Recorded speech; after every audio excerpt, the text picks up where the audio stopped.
One of CER's most exciting recent projects is the Collaborative Leadership Initiative. And what that project is, it's really a process of personal and political transformation between local governments and Indigenous governments. We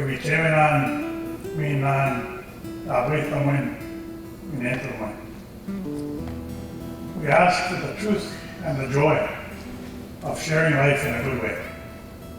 They're neighbors.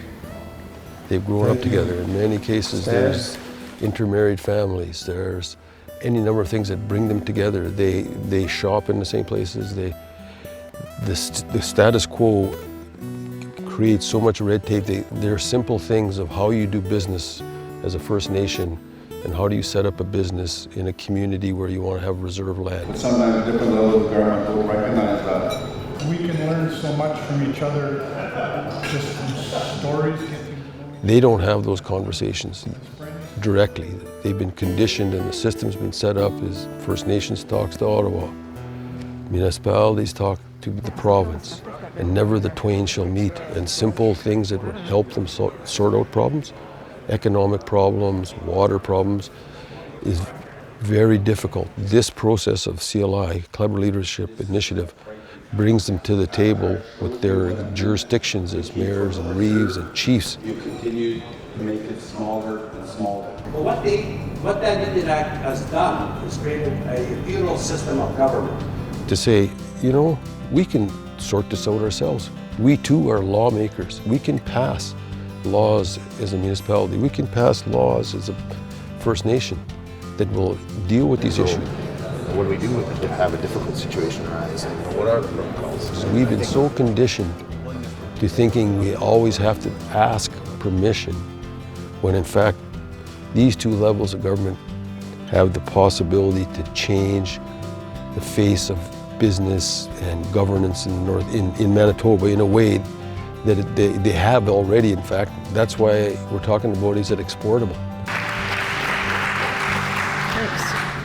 My name is Marilyn Fair. I'm with the Centre for Indigenous Environmental Resources. I'm so happy that we are able to meet in person. It's been absolutely ages. So over the past 4 years, we have engaged in what we've called a reconciliation process.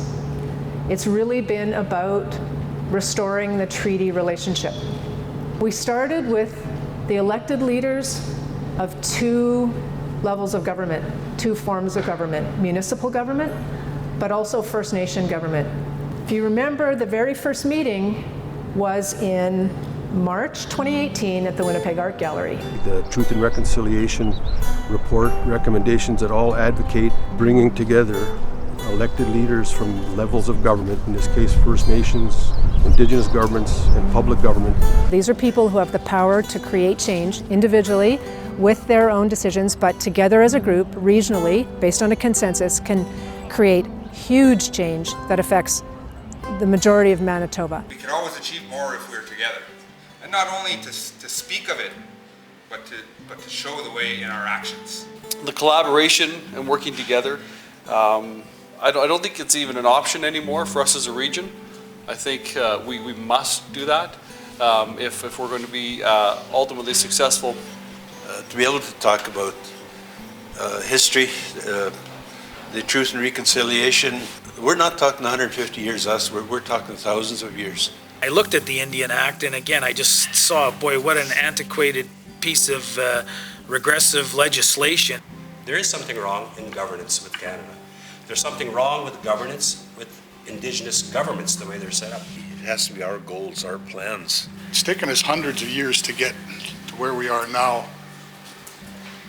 And my biggest question is how we break down the barriers. Now more than ever, it's important to use the First Nations or Indigenous perspectives in these meetings and these settings.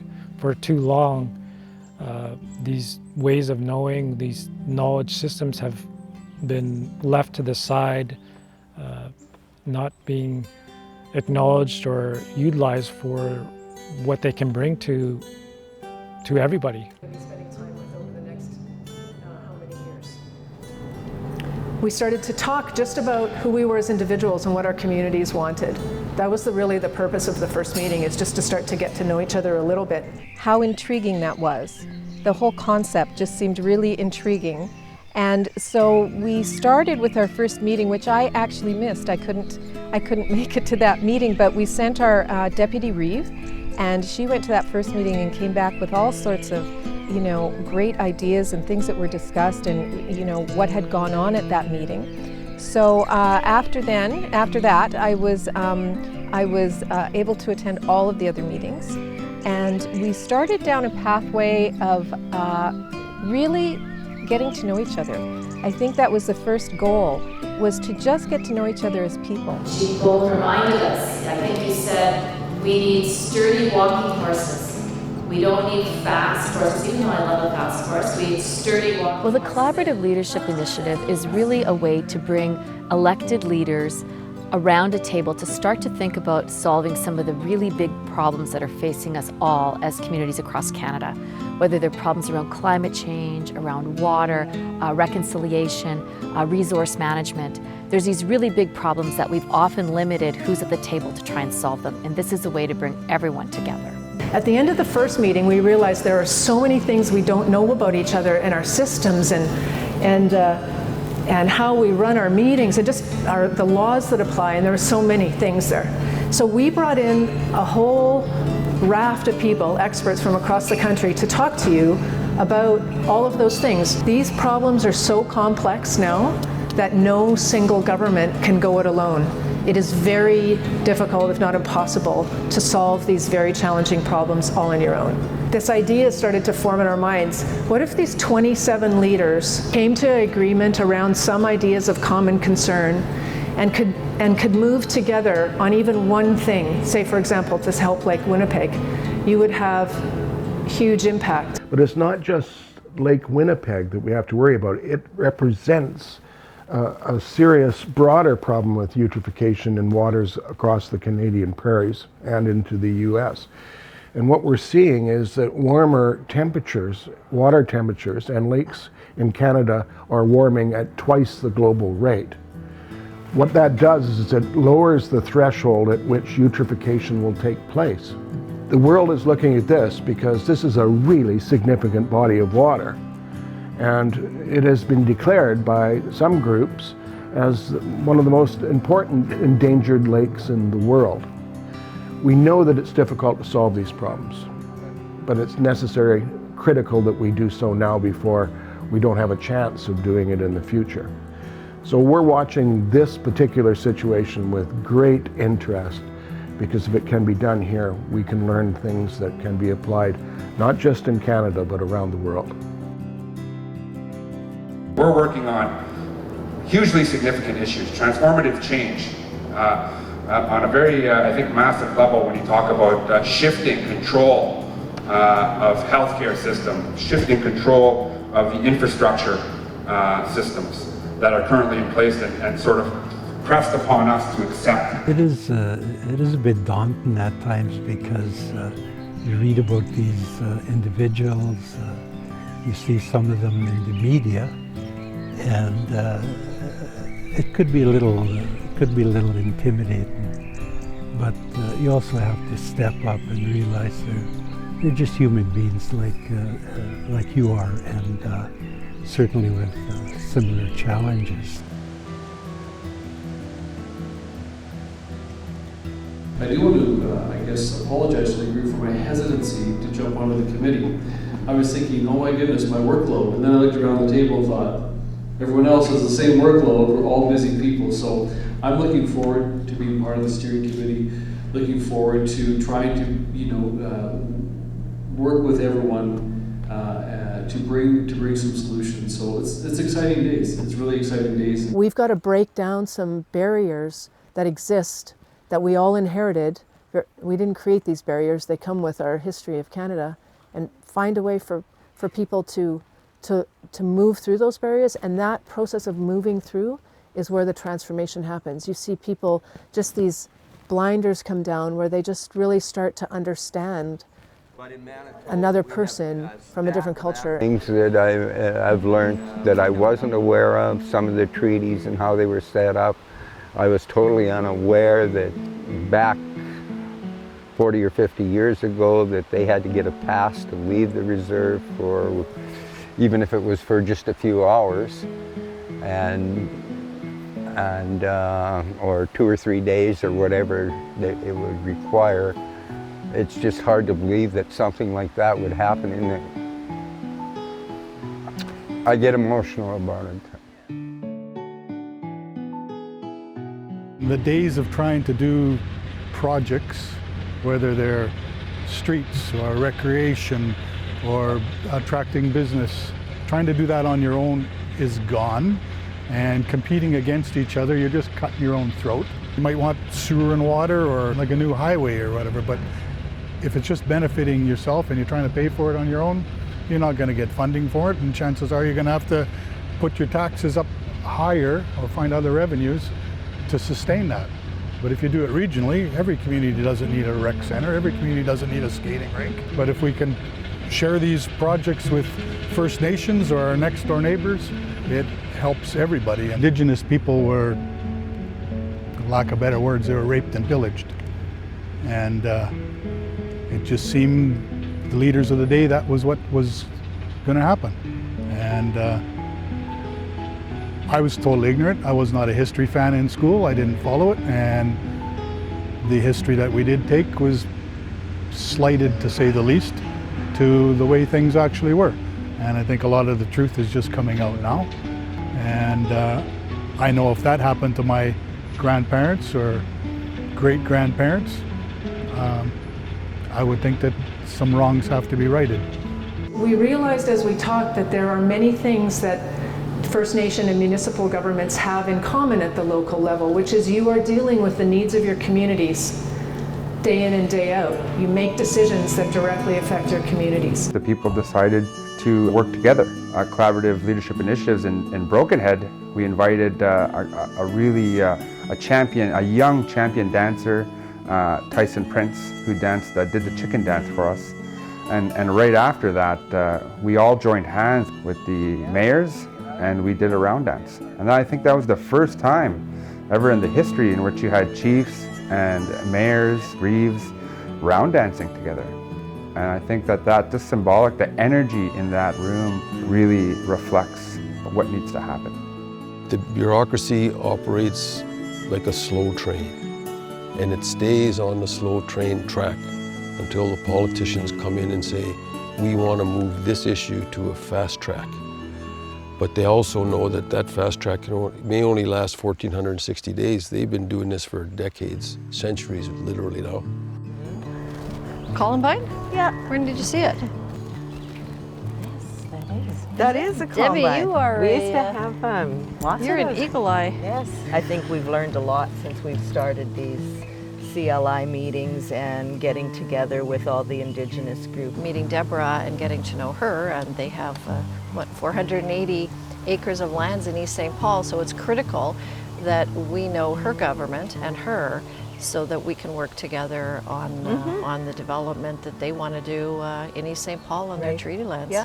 I just think that, like, for Broken Head and as chief of Broken Head, that coming to this table opened up my understanding of municipal governments and how they operate.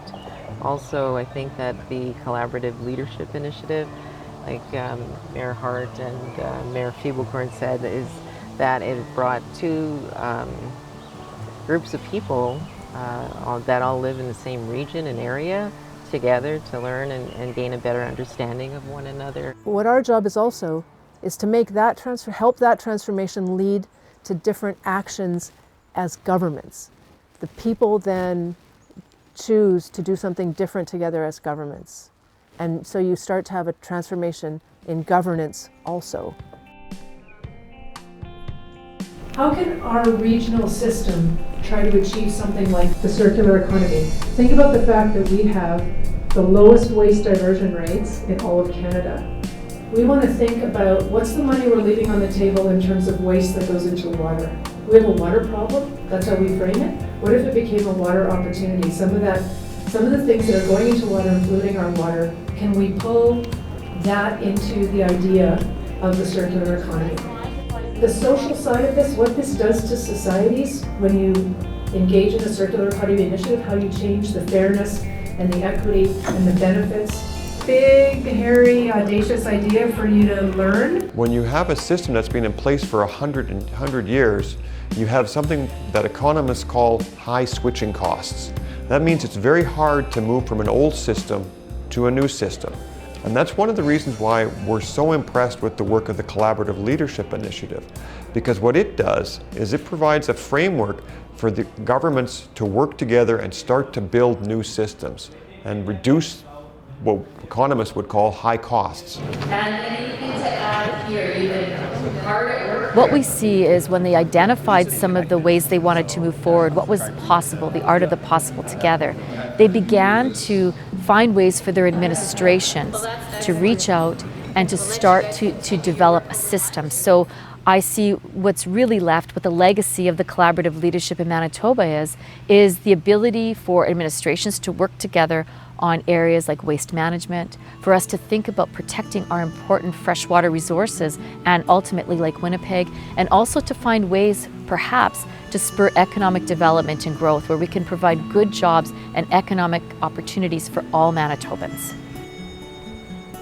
We're in a global climate emergency.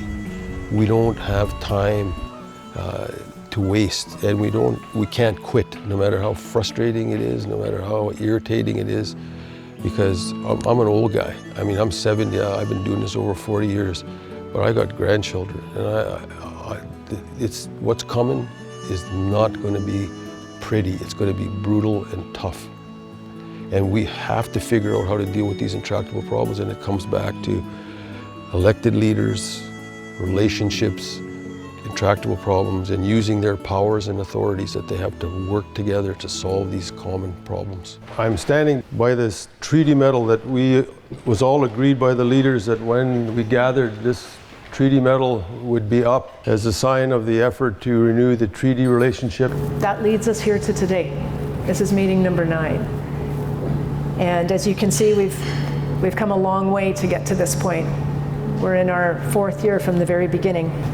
For 153 years, First Nations and municipalities really were not in the same room together, really didn't talk. We've accomplished a lot through these relationships. And the MOU is really meant to, the medal in the MOU is really meant to be a more modern version of the spirit and intent of the treaty to work together. It's supposed to be how we should have started it way back when, you know, way back at the start of the treaty relationship, and it didn't go that way. But this is a process to try and help us along that path, a path forward. You folks made a decision. You were going to work together for the next 4 years through a memorandum of understanding that you signed at the original location of the signing of Treaty 1. That this is a closing the circle, a reestablishing of the original treaty relationship that was established in this very spot 148 years ago. Our hope is that we are able to bring harmony to our communities and bring harmony amongst ourselves, and that reconciliation is not simply a word, it is an action that society decided to take, and that people decided to engage in that, and that their conduct and their behavior reflected what reconciliation really means, and that is harmony among humans. I believe this is the birth of a movement. I believe that this is a change in the way people can sit down and have conversations. That's walking hand in hand and strengthening who we are in this place we call Canada. We often understand agreements to be lengthy and complex, but the spirit and intent that Chief Meaches has mentioned is caught in the handshake. And so you carry with you an image of peoples of diversity saying we're going to share life together on this land. There was a massive gap in the last 154 years. Even though they're neighbors and have lived together all these years, they've never done work together. Now as leaders they had to and wanted to, and they stayed at the table in spite of the fear and apprehension, and they identified the way to water, the way to fix the economy, any other intractable political problem starts with governance. There's an opportunity for the two levels of government to exercise their jurisdiction and perhaps be the most effective change makers in Canada. We're not here to harm anyone, and our original intent, even of the treaty, was reconciliation and to try to work together so that we can develop this country together. Economically, politically. Coming to a meeting to participate in something that they supported, to now owning it and feeling like, I know what I want to do next. And that was the conversation we saw at every table. And the medicine wheel guided them in their conversation, from sort of their individual role to their community to, you know, broader governance stuff. And it was exactly what we were hoping for. To carry out the treaty relationship the way it should have been done starting back in 1871.